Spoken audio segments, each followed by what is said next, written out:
Bom dia, boa tarde a todos. Meu nome é Paulo Ivan Fernandes Júnior. Eu sou biólogo com mestrado e doutorado em ciência do solo. No momento, eu sou pesquisador da Embrapa Semiárido, em Petrolina. Nos últimos 12 anos, eu trabalho lá. No momento, eu estou, no decorrer desse congresso, eu estou como cientista visitante aqui na Universidade de Wisconsin, Madison, nos Estados Unidos. E é um prazer poder participar desse evento. Bom, gente, é um prazer enorme eu poder participar do Congresso Brasileiro de Recursos Genéticos. É uma satisfação muito grande poder compartilhar um pouco do que a gente tem feito lá na Embrapa Semiárido com os micro-organismos da Caatinga e do semiárido de maneira geral, tanto nas áreas cultivadas e nativas. No momento, eu não estou localizado fisicamente no semiárido, eu estou como pesquisador visitante aqui na Universidade de Wisconsin, no Madison, nos Estados Unidos. Definitivamente aqui não é um clima semiárido, aqui é um clima bem frio, ainda mais agora que nós estamos no outono, mas tudo bem, isso é para a gente poder compartilhar conhecimentos e melhorar a nossa capacidade de caracterização desses recursos genéticos tão importantes para o Brasil, tá certo? Bom, o semiárido brasileiro, ele é uma região com uma característica de uma discrepância muito grande em distribuição hídrica, comparando estação seca e chuvosa. Essas duas fotos, essa placa ela é na frente da unidade da Embrapa Semiárido, né? Então a gente tem uma foto da estação chuvosa à esquerda e uma foto da estação seca à direita. A estação chuvosa ela vai de novembro a dezembro, mais certo, até abril, final de março, início de abril, e a estação seca começa em maio e ela vai até outubro, novembro. Então, as fisionomias vegetais são basicamente essas que vocês podem ver aí. É, a, a, quando você tem quando começa a estação chuvosa, logo após as primeiras chuvas, você tem uma recuperação da vegetação muito rápida, uma explosão de vida, que a gente costuma falar, e com os micro-organismos também não é diferente essa característica, né? Vale a pena lembrar que, por definição, a região e o semiárido brasileiro, claro que se enquadra nessas características. O semiárido ele tem até 800 milímetros de chuva anuais e a nossa região ali de Petrolina tem a média histórica de 450 a 500 milímetros. Mas, nos últimos 10 anos, aí, de 2010 a 2020, nós encaramos uma seca bem severa, bem pesada, e teve anos chovendo 160, 150 milímetros. Então, é uma característica bem diferente do resto do país. Então, quando a gente fala de diversidade desses micro-organismos, a gente tem que pensar o quão diverso esses micro-organismos são. A gente pode achar que, às vezes, por ser uma região semiárida, um clima mais quente, uma umidade muito baixa, nós não tenhamos uma diversidade microbiana muito grande, né? Mas sempre que a gente pensa isso, eu gosto de ressaltar um artigo publicado em 2017 pelo grupo coordenado pela professora Valéria Maia, lá da Unicamp, e eles estudaram diversas bases de dados com padrões taxonômicos e funcionais de comunidades microbianas nos biomas do mundo, incluindo a Caatinga, evidentemente, e eles viram mais ou menos o seguinte: isso é uma avaliação geral à esquerda do posicionamento taxonômico das bactérias, principalmente, dos solos da Caatinga, são os pontos azuis, né? Então, a gente tem circulado aqui à direita a taxonomia das bactérias da Caatinga, muito parecida com a taxonomia das bactérias ocorrentes em solos de desertos, né? E o tom mais claro de azul é um pouco mais acima, nessa região aqui assim, esse tom mais claro de azul, ele se aproxima mais das características do cerrado brasileiro. Provavelmente são áreas de ecótono, ali na região do Mato Piba, Luiz Eduardo Magalhães, né, próximo ao cerrado, senso estricto, realmente. E aqui, no outro lado, à direita, a gente tem um gráfico também do análise de componentes principais, mostrando o agrupamento funcional dessas bactérias. E o agrupamento funcional dessas bactérias, ele é meio que único, ele não se agrupa com outros grupos. Então, a gente tem uma característica muito peculiar na funcionalidade dos micro-organismos do solo da Caatinga brasileira. Então, é importante a gente ter isso em mente e que isso pode refletir no desenvolvimento de produtos, de processos tecnológicos para a agricultura e para outras áreas do conhecimento, tá certo? Avançando um pouco, eu vou direto falando desses produtos tecnológicos que podem ser gerados, né? Eu gostaria, falar de trás para frente, falar do produto para depois falar do processo que gerou. Eu gostaria de ressaltar esse produto, o Auras, que foi um produto co-desenvolvido pela Embrapa com uma empresa mineira, a NOA, e esse produto ele tem uma característica que ele tem uma estirpe de Bacillus aryabhatae, que ele é basicamente uma superbactéria, entre aspas. Ela é uma bactéria que ela consegue proteger as plantas de estresses abióticos, basicamente de seca. Diminui os efeitos negativos da seca em diversas culturas. Foi originalmente desenvolvido para milho, mas já foi testado em diversas culturas e ela funciona muito bem em diversas culturas.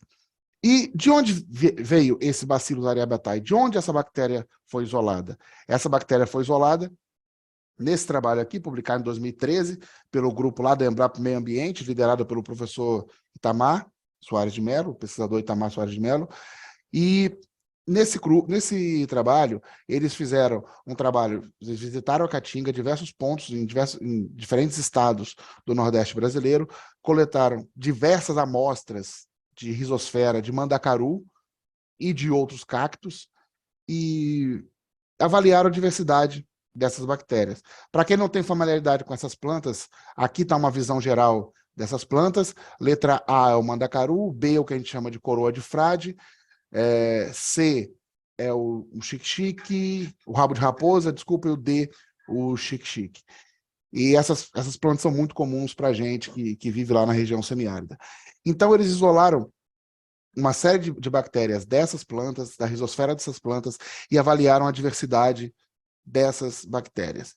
E não só a diversidade, mas a funcionalidade. E chegaram a um excelente resultado que a gente pode ver nesse slide, que é como vou dizer, essa promoção do crescimento, mesmo sob seca, em milho. Os vasos B, C e D são plantas de milho inoculado com algumas dessas bactérias, e o vaso A é o controle sem inoculação. Essas plantas foram submetidas a 30% da capacidade de campo, né, capacidade de vaso, ou seja, um estresse hídrico, e as plantas com as bactérias elas tiveram muito menos estresse do que o controle não inoculado. Então, isso mostra para a gente que a biodiversidade dos solos e a biodiversidade de bactérias associadas a plantas no bioma Caatinga, ela pode gerar produtos tecnológicos de impacto muito forte para a agricultura brasileira. Tá certo? E, continuando nessa linha, a gente tem desenvolvido alguns trabalhos lá no nosso laboratório e a gente tem alguns micro-organismos importantes também.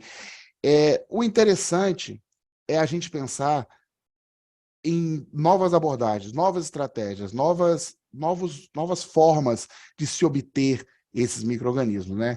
O trabalho do professor, do Dr. Itamar, foi fantástico. Fizeram isso com o mandacaru, um dos primeiros trabalhos isolando as bactérias das cactáceas no Brasil, com esse foco de selecionar micro-organismos tolerantes à seca, né, que conferem tolerância à seca. E a gente está fazendo algumas avaliações com plantas que apresentam outras características de tolerância à seca, que tenham o que a gente chama de tolerância à dessecação. Essa é uma gramínea que ocorre na Caatinga, na verdade ela ocorre desde o sul do Texas até o norte da Argentina, em regiões com distribuição hídrica sazonal, como desertos, Pantanal brasileiro e Caatinga. Essa planta ela pode secar completamente, você pode ver, por exemplo, nessa foto da esquerda, o vaso da esquerda é uma planta dessecada, que quando temos novamente a chuva ou a disponibilidade hídrica, essa planta ela fica da forma que a gente vê à direita, verde e fotossintetizante, com os mesmos tecidos.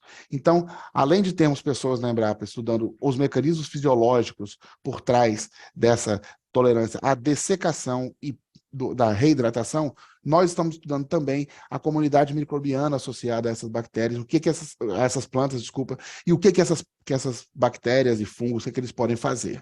Né? A gente publicou um trabalho na Revista Brasileira de Ciência do Solo em 2015, relatando a ocorrência de algumas bactérias, elas promoveram o crescimento em plantas de arroz, eram basicamente Bacillus e Enterobacter, as bactérias ali, e tivemos Pantoeia, e tivemos alguns resultados bacanas.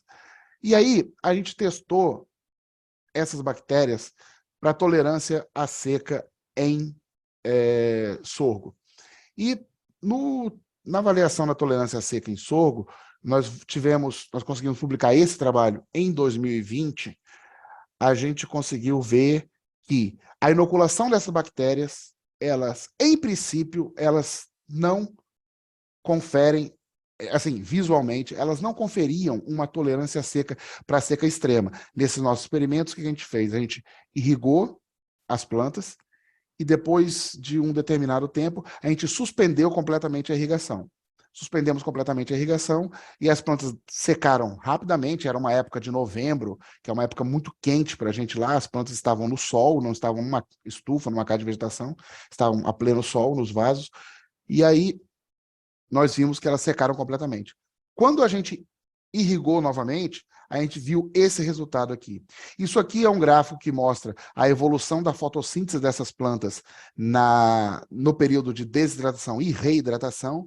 O que eu quero chamar a atenção é o seguinte, aqui à nossa esquerda, nós temos todos os tratamentos, os diferentes símbolos representam os diferentes tratamentos de inoculação, tá certo? Então a gente tem todos os símbolos ali, mais ou menos uniformes, todos juntos, todos iguais, ou seja, a fotossíntese dessas plantas estava mais ou menos igual antes da desidratação. Então, após a desidratação, a gente pode ver que a gente tem uma queda brusca na fotossíntese dessas plantas, com apenas 2 dias e meio, e aí, depois que a gente reidrata, a gente começa a ter uma reidratação diferencial, vamos dizer assim. Tá certo? E aqui, no final, nessa última avaliação, os 45 dias de reidratação, o que a gente tem? Nós temos 3 grupos claros. Quais são esses 3 grupos claros? Estão ressaltados aí de vermelho, verde e laranja. O grupo vermelho são 2 tratamentos de plantas inoculadas com 2 bactérias, uma isolada do sorgo, em área de sequeiro, e outra isolada da Tripogonella spicata, essa planta tolerante à dessecação. Esse grupo verde são 2 tratamentos, um com azospirina brasilense, outro com a adubação nitrogenada. E o terceiro grupo, que é esse que está mais abaixo, ressaltado em laranja, são as plantas que não receberam bactéria alguma.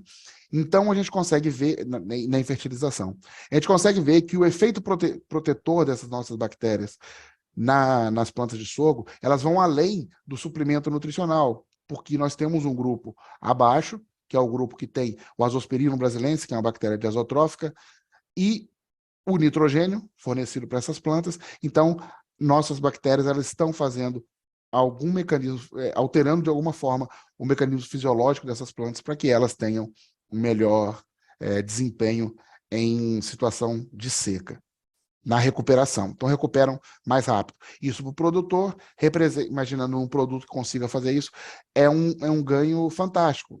Nós teríamos imagina, na nossa região, que a chuva é muito irregular, você tem uma época chuvosa normal e você tem um veranico de uma semana, por exemplo, uma estiagem de uma semana. Nessa estiagem, nós teríamos uma recuperação muito mais rápida das plantas inoculadas com essas bactérias. Eu gostaria de ressaltar também um outro trabalho que a gente tem feito com algumas parcerias. Na verdade, nessa apresentação, eu pensei alguns trabalhos que eu acho que são bacanas do nosso grupo, vamos dizer assim. Então, e estão aqui as fotos das pessoas para dar o crédito a elas, principalmente os primeiros autores. Esse é o Jackson, que hoje ele é professor do IFE, no Pará, e nessa época ele era doutorando. Ele coletou amostras de nódulo, crescidos no campo lá da região semiárida, do nosso campos experimentais, e fez uma avaliação da comunidade microbiana dentro desses nódulos por sequenciamento de DNA direto, sem isolamento, né? Só de toda a comunidade. Então, nós conseguimos ver que em algumas das amostras de solo, principalmente das amostras que estavam no argissolo do nosso campo experimental, nós tínhamos aqui esse grupo laranja mais abundante, que é o grupo de bactérias do gênero Chrysobacterium. E cabe uma curiosidade aqui, quando nós submetemos esse artigo, o editor falou, o artigo só tinha esses dados de sequência, aí o editor falou que não, a gente não vai aceitar esse trabalho desse jeito, porque só a presença das sequências não é informação biológica suficiente que elas estão lá. Aí nós fizemos o quê? Já tinham se passado 3 anos das coletas, nós voltamos no campo, plantamos o calpi novamente e conseguimos reisolar as Chrysobacterium de dentro dos nódulos. Então, a gente pode ver aqui, essa é uma árvore onde nós temos, estou ampliando aqui na direita, nós temos os taxa OTU são as unidades taxonômicas operacionais, são as sequências, e a gente tem bactérias com a denominação ESA, que são os isolados que estão depositados na nossa coleção de culturas. Então, a gente pode ver que eles estão agrupados, ou seja, 3 anos depois, nós voltamos no campo e reisolamos as bactérias que a gente tinha identificado por sequência, ou seja, essas bactérias realmente estão estabelecidas no campo e elas estão dentro dos nódulos de feijão calpi. Mas se eles não são risóbio, vocês podem perguntar, Paulo, o que elas estão fazendo dentro do nódulo? Não é? Exatamente, a mesma pergunta que a gente se fez, o que elas estão fazendo dentro do nódulo? Isso gerou o desenvolvimento de uma dissertação de mestrado da Thaís, essa egressa lá do nosso laboratório, e nós conseguimos publicar, tem um artigo aceito agora na Journal of Applied Microbiology, onde a gente viu que essas bactérias elas são exatamente o que está escrito aí no título. Eles não são apenas passageiros, eles são copilotos, ou seja, elas auxiliam na promoção do crescimento das plantas quando co-inoculadas com feijão calpi. E com o risóbio do feijão calpi. Então, o que a gente viu? A gente viu principalmente que um Chrysobacterium, uma Delphtia e uma Pelomonas, elas são bem bacanas na promoção do crescimento quando co-inoculadas com feijão calpi. Aí vocês podem perguntar, como assim são bacanas? Como assim elas promovem o crescimento? Elas promovem dessa forma.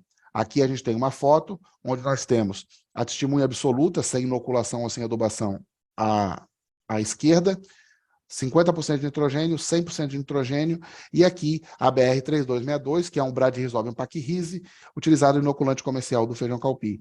E, mais à direita, a co-inoculação da J6, que é uma Pelomonas, mais a BR-3262. Nós vimos que são plantas maiores, mais robustas, ou seja, com maior promoção de crescimento e consequentemente, maior taxa de fixação biológica do nitrogênio, que é fantástico para a cultura. Eu gostaria de ressaltar também um outro trabalho bem bacana que a gente publicou esses dias, onde a gente queria isolar, além de bactérias, queríamos isolar fungos de nódulos de feijão calpi. Foi a tese de doutorado da Valéria, uma outra egressa lá do nosso laboratório. A gente conseguiu publicar no ano passado esse trabalho, e a gente fez o seguinte, a gente isolou uma coleção grande, a gente queria, em princípio, isolar leveduras. Não obtivemos leveduras, mas obtivemos alguns fungos filamentosos do interior dos nódulos. Então, a gente, bacana, vamos identificar, devem ser alguns fungos benéficos e tudo mais. E a gente viu, quando a gente fez a identificação, a gente viu que nós tínhamos Fusarium Macrofomina, Macrofomina, Nigrospora, Cladosporium e Aspergillus. Só fungos pesados, patogênicos, né? Então, mas as plantas estavam saudáveis. O que eles estavam fazendo ali? A gente fez um teste de germinação. A gente pode ver aqui nessa coluna o percentual de germinação, que esses 4 fungos ressaltados em vermelho, eles não permitiram nenhuma germinação do feijão calpi. Então, a gente fez um experimento com substrato esterilizado, inoculando as bactérias que vieram dos mesmos nódulos desses fungos. E o resultado foi o seguinte: a gente tem aqui esse percentual EF na segunda coluna de cada micro-organismo, é o percentual de controle da patogenicidade. Então, a gente tem aqui algumas bactérias com percentual de controle até 100% da patogenicidade do fungo. E essas bactérias são alguns Agrobacterium, Klebsiella, Pseudomonas, Bradyrhizobium e Enterobacter. Então, além do nódulo conter risóbio, ele contém bactérias promotoras de crescimento e bactérias que podem auxiliar no controle biológico de doenças, o que a gente já tem visto recentemente. Então, esse trabalho foi muito legal, a gente conseguiu ver, e estamos trabalhando na caracterização desses micro-organismos para a gente ver se a gente consegue fazer testes com outros patógenos e mais voltados na área da fitopatologia mesmo. Estou trabalhando com os colegas da fitopatologia nesse sentido, né? Esse trabalho também lá do nosso laboratório é um trabalho bem bacana, que a gente queria estudar a competitividade de risóbios em feijão calpi e acabamos estudando outras coisas. A gente coinoculou bactérias da nossa coleção com uma bactéria do inoculante comercial. Para essa bactéria do inoculante comercial, nós temos um primer, que ele é estirpe específico, então ele permite que a gente amplifique uma região apenas do genoma dessa estirpe para a qual ele foi desenvolvido, né? Então, o que a gente fez? A gente coinoculou essa estirpe com as nossas, e a gente queria determinar a ocupação nodular dessa estirpe e, consequentemente, a ocupação nodular da nossa por diferença. Mas acabou que a gente tentou estudar isso, e a gente viu que, de maneira geral, nas plantas co-inoculadas com 2 bactérias, o desenvolvimento era melhor. Elas eram maiores, eram mais verdes, elas eram mais robustas.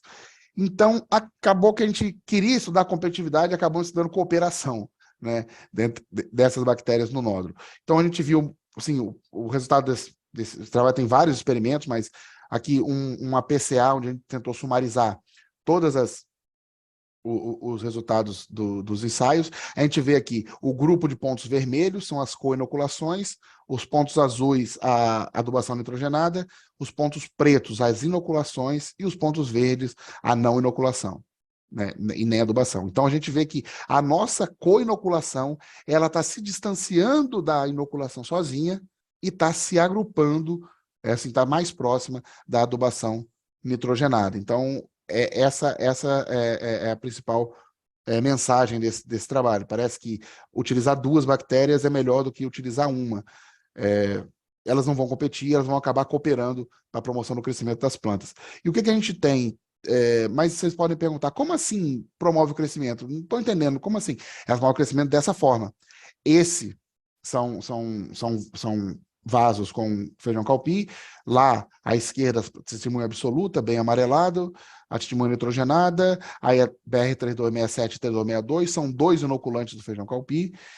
A ESA 162, bactéria da nossa coleção, Bradyrhizobium, e 2 coinoculações, as 2 bactérias do inoculante e a nossa bactéria mais uma das bactérias do inoculante comercial. Então, realmente, a utilização de 2 bactérias no feijão calpi acaba sendo melhor do que uma. A gente acharia que elas iam competir e tal, mas elas parecem não estar competindo. Elas parecem estar cooperando, e tem mais detalhes disso no artigo, não é? Além disso, a gente tem estudado diversidade de plantas, de bactérias de plantas nativas, né? Aqui a gente compartilha um trabalho nosso do ano passado, onde a gente estudou pela primeira vez a diversidade genética de bactérias de Jurema preta, né? Trabalho conduzido pelo nosso ex-aluno de mestrado, Marcos André, e pela Paula, que é pós-doc lá no laboratório. A gente tem a variabilidade genética dessas bactérias se agrupando com diferentes grupos de Parabucoldéria, não é? O que era esperado para essas bactérias, uma vez que as mimosas tendem a nodular com Parabucoldéria, no caso da busca de rizóbios, né, vamos dizer assim. Então temos aí árvores filogenéticas com diferentes genes, uma árvore concatenada com 2 genes constitutivos, uma árvore do gene NOD-C, que é um gene simbiótico, e elas promovem o crescimento também, evidentemente fixam o nitrogênio. Fizemos um experimento que durou quase 140 dias, que são plantas de crescimento muito lento, então a gente tem mais ou menos essas fotos dos vasos, né? O 34 é a plantas a testemunha absoluta, sem inoculação e sem adubação. A planta do vaso 83 é a testemunha nitrogenada, 83 uma bactéria nossa, testemunha nitrogenada com aplicação do nitrogênio. Então, elas realmente promovem o crescimento e provavelmente desempenham um papel fundamental na colonização dessas espécies no ambiente natural. Eu gostaria de ressaltar também que, além das bactérias do solo, a planta ela tem bactérias distribuídas por todos os seus tecidos e alguns trabalhos têm mostrado que grande parte dessas bactérias elas vêm do propágulo, seja da semente, seja do material vegetativo, no caso da reprodução vegetativa, e acabou que a gente estava tentando produzir plantas de milho em agar-água, né, sem solo e sem substrato, para termos plantas livres de micro-organismos, teoricamente, e aí a gente teve muita dificuldade, apesar de usar vários métodos de desinfestação pesados, a gente tinha muita dificuldade de ter plantas 100% limpas, né? Então a gente decidiu com a Cláudia, nossa egressa do mestrado na Univasf, fazer um experimento de isolar as bactérias das sementes e ver se elas promovem o crescimento. E aí fizemos isso. Nós tivemos essa abordagem, né, onde a gente pegou as sementes de milho, colocou no agar-água, as plantas germinaram e nós isolamos as bactérias endofíticas de sementes, raízes, das partes aéreas dessas plântulas e o equivalente à rizosfera, né, das raízes dessas plantas no agar-água. E a gente viu mais ou menos o seguinte: essas barras em cinza e em branco são bactérias que promoveram o tamanho do sistema radicular comparando com a não inoculada, né? Então, você tem a não inoculada, é essa última barra à direita que está em preto. Então, as brancas e as cinzas são maiores do que as pretas, né? Então, como assim, Paulo? Você pode perguntar, como assim desenvolver o sistema radicular dessas plantas? Desenvolveram dessa forma. Aqui a gente tem uma foto onde a gente tem o sistema radicular dessas plantas bem desenvolvido, né? Os tratamentos 4, 36, 32, 38, a testemunha, aí temos a ABV5 do inoculante do milho, e o 42, uma planta que a bactéria ela não promoveu e, pelo contrário, ela reprimiu o desenvolvimento do sistema radicular, o que a gente acha que é uma bactéria patogênica, que nós não identificamos. Mas as demais nós identificamos. Todas as que promoveram o crescimento, nós sequenciamos o gene 16S e identificamos, basicamente, bacilos, penibacillus e alguns Acinetobacter. É de se esperar encontrar bacilos dentro de sementes, porque bacilos eles têm a capacidade de formar esporos e tolerar a seca, né? E a semente é um ambiente relativamente seco. Então, é de se esperar, e nós estamos trabalhando com essas bactérias para avaliar a capacidade. Fizemos experimentos de vaso, já está tudo publicado nesse trabalho, para ver se a gente consegue, quem sabe no futuro, vender sementes já pré-infectadas com esses micro-organismos, né? Bom, como considerações finais, eu gostaria de falar que, apesar da gente não achar, existe uma elevada diversidade de micro-organismos associados a plantas nativas e cultivadas no semiárido brasileiro. O estudo dessa diversidade pode gerar levar à geração de novos produtos biotecnológicos, e, além disso, é muito divertido estudar esses micro-organismos, é fantástico. Tá? Obrigado, me coloco à disposição para alguém quiser um contato, mais detalhes. É difícil a gente sumarizar os resultados em 15 minutos, mas eu tentei aqui, tá certo? Me coloco à disposição e estou aberto para conversar, discutir, e é isso aí. Muito obrigado a todos e a todas.